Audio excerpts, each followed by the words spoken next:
Shalom semuanya, saya akan sharing mengenai peran Roh Kudus dalam pertumbuhan iman.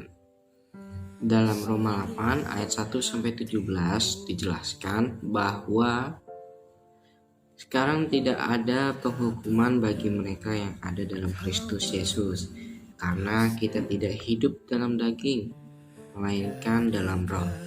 Jika orang tidak memiliki roh, ia bukan milik Kristus.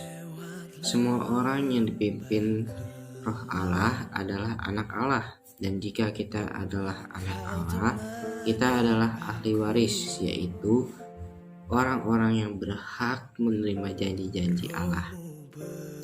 Jika kita menderita bersama-sama Dia, kita juga dipermuliakan bersama-sama dalam Dia.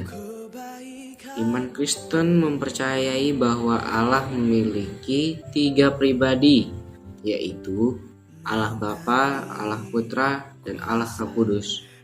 Ketiganya menunjuk ke Allah yang satu.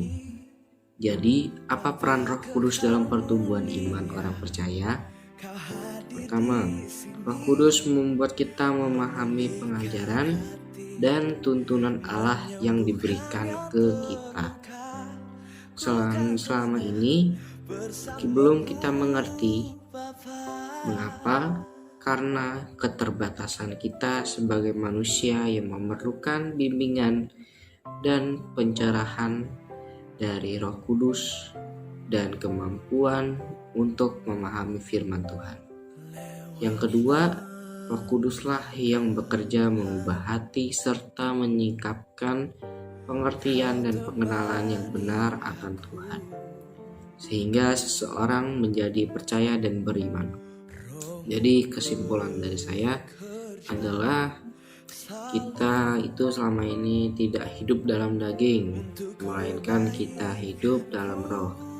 Jika kita tidak hidup dalam roh, kita bukan milik Kristus, dan juga kita ini milik Kristus, dan kita ini semua adalah anak Allah.